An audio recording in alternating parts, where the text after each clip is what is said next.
अदलिया अगर साथ नहीं देगी तो हम नहीं लड़ सकते। हमने नवाज शरीफ के लिए 7 अरब का बॉन्ड मांगा, अदालत ने ऐसे ही जाने दिया। इमरान खान अकेला नहीं लड़ सकता, अदलिया ने लड़ना होता है करप्शन से। टेलीफोन पर अवाम के सवालों जवाब के दौरान वज़ीर आज़म इमरान खान ने नैब की तारीफ करते हुए कहा कि नैब ने ठीक केसेस बनाए हैं। ब्यूरोक्रेसी से मुताल्लिक़ कहा कि ब्यूरोक्रेसी के पुराने हुक्मरानों के साथ ताल्लुकात हैं। एक सियासी पार्टी की रहनुमा ने कब्ज़ा माफिया के साथ तस्वीर बनवाई। ये भी कहा कि यहाँ करप्ट अफराद को तकरीबात में मदऊ किया जाता है, उन पर फूल निछावर किए जाते हैं। वज़ीर आज़म ने अपोजिशन इत्तेहाद पर कहा कि उनसे लिखवा लें कि तब्दीली तो आ रही है, अब कोई ताकत इसे नहीं रोक सकती।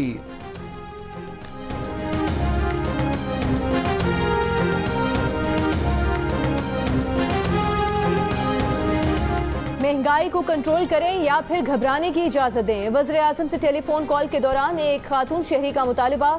इमरान खान मुस्कुरा दिए, जवाब दिया कि घबराने की जरूरत नहीं, हुकूमत सारा वक्त महंगाई पर काम कर रही है। चीनी और आटे की कीमतें बढ़ने का जिम्मेदार माफिया को करार दे दिया। कहा पहली बार किसी हुकूमत ने अवाम का खून चूसकर पैसा बनाने वाले माफिया पर हाथ डाला है। मकसद अवाम को महंगाई से बचाना है। अब इंतकाम का शोर मचाया जा रहा है। अवाम से माफिया के खिलाफ जिहाद में साथ देने की अपील।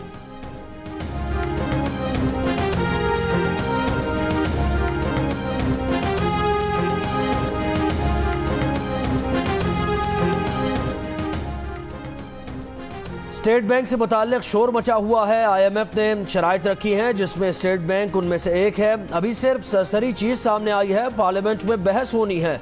वज़ीर आज़म इमरान खान का अवाम से टेलीफोन गुफ्तगू में इजहार ख्याल, कहा कि उन पर एतमाद रखें, उनका जीना मरना यही है। भारत से तिजारत से मुताल्लिक कहा कि ये बात सिर्फ ज़ेर गौर आई थी कि क्या भारत से इमरजेंसी में चीनी खरीद लें, लेकिन काबीना ने फैसला किया कि कोई ऐसी चीज़ नहीं करेंगे कि कश्मीरियों को ये लगे कि हम नॉर्मलाइजेशन की तरफ जा रहे हैं। भारत के 5 अगस्त की पोजीशन पर वापस जाने तक कोई उससे ताल्लुकात मामूल पर नहीं आएंगे।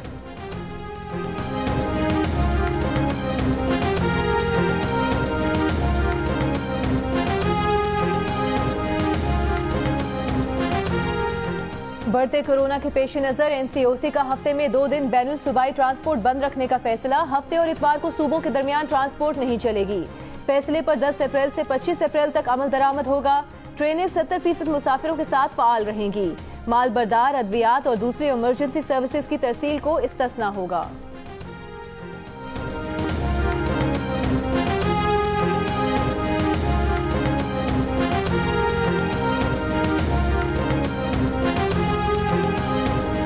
महकमा तालीम सिंध का मंगल से 15 दिन के लिए सूबे भर के 8वीं जमात तक के तमाम तलबा और तालिबात के छुट्टियों का ऐलान, नोटिफिकेशन जारी। वज़ीर तालीम सईद गनी कहते हैं 6 अप्रैल से 15 रोज़ के लिए फिजिकल क्लासेस मुअत्तल रहेंगी, ताहम बच्चों की तालीम को ऑनलाइन, होमवर्क और दीगर ज़राए से जारी रखा जा सकता है।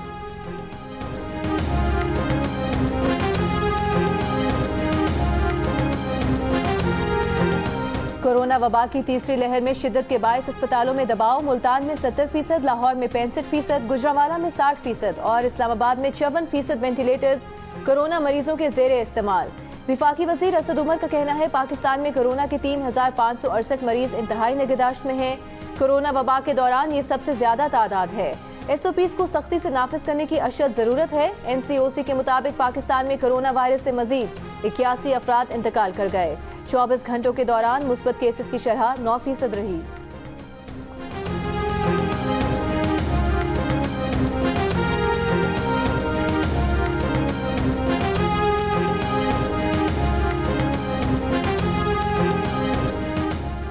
वज़ीर सेहत पंजाब डॉक्टर यास्मीन राशिद कहती हैं कि लाहौर के अस्पतालों में 40% बिस्तर खाली हैं। लोग अस्पताल जाने से पहले रेस्क्यू 1122 को इत्तला दें। जियो न्यूज़ से गुफ्तगू में डॉक्टर यास्मीन राशिद ने कहा कि कोरोना केसेस में इजाफा हो रहा है। अस्पतालों में बेड्स की तादाद बढ़ाई गई है।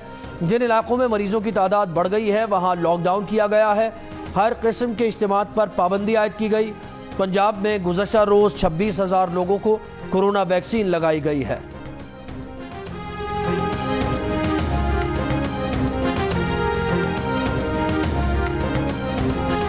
मुल्क भर में 65 साल की उम्र के अफराद की वॉक इन वैक्सीनेशन जारी। लाहौर की निजी लैब में भी कोरोना की वैक्सीनेशन, 18 साल से ज़ायद उम्र के अफराद को भी सहूलत। कराची के मुख्तलिफ निजी अस्पतालों में भी रूस से दरामद वैक्सीन लगाने का अमल जारी। वैक्सीन लगवाने वालों का पैगाम है कि पाकिस्तान में मामूल की जिंदगी की वापसी चाहते हैं तो वैक्सीन को हाँ, कोरोना को ना।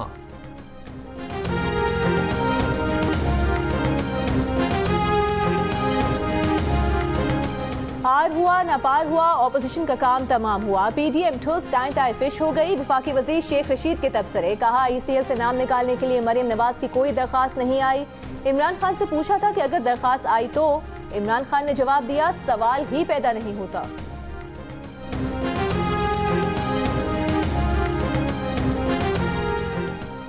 नून लीग की तर्जुमान मरियम औरंगजेब कहती हैं कि इमरान साहब पिछली हुकूमतों ने जो किया, अवाम ने आपको डस्का, खुशाब, नौशेरा, बलोचिस्तान, सिंध हर जगह से इसका जवाब दिया।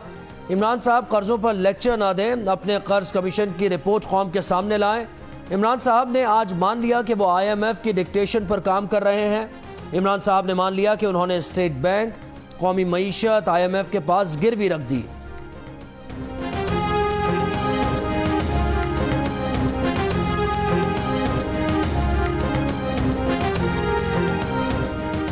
ऑपोजिशन ने 30 मार खान बनकर देख लिया, पॉलिसी पर नजरसानी करें, मुज़ाकरात पर आएं।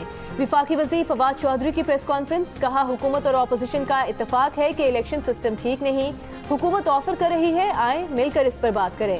इमरान खान के अलावा किसी जमात के पास अगले इलेक्शन के लिए पूरी उम्मीदवार भी नहीं। पीपल्स पार्टी तो अब अंदरून सिंध की जमात बनकर रह गई है। जो काम ज़ियाउल हक नहीं कर सके वो जरदारी ने कर दिया। विफाकी वज़ीर साइंस और टेक्नोलॉजी ने फिर कहा कि रमज़ानुल मुबारक 14 अप्रैल से होगा, 13 अप्रैल को चांद नजर आएगा। मुस्तकबिल की बुनियाद साइंस और टेक्नोलॉजी पर रखना चाहते हैं।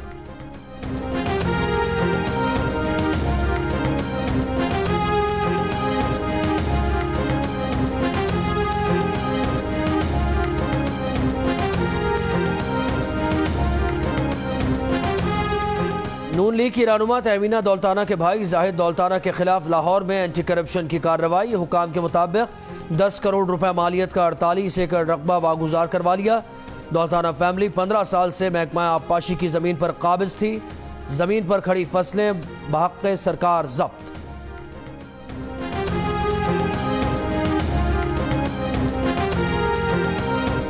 वज़ीर ख़ारिजा शाह महमूद कुरैशी ने कहा है कि ईरान एक फ़ोन पर पॉलिसी तब्दील नहीं करता। चीन का ये बयान पाकिस्तान के लिए नहीं था।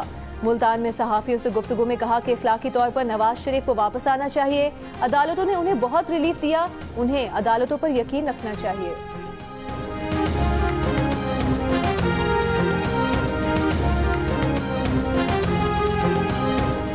सियासत को ड्राइंग रूम से निकालकर सड़कों पर लाने वाले पीपल्स पार्टी के बानी चेयरमैन जुल्फ़िकार अली भुट्टो की 42वीं बरसी आज नौडेरों में मुख्तसर तकरीब होगी। बिलावल भुट्टो जरदारी खिताब करेंगे। आसिफ जरदारी कहते हैं कि 18वीं आईनी तरमीम के खिलाफ साजिशों को नाकाम बनाएंगे।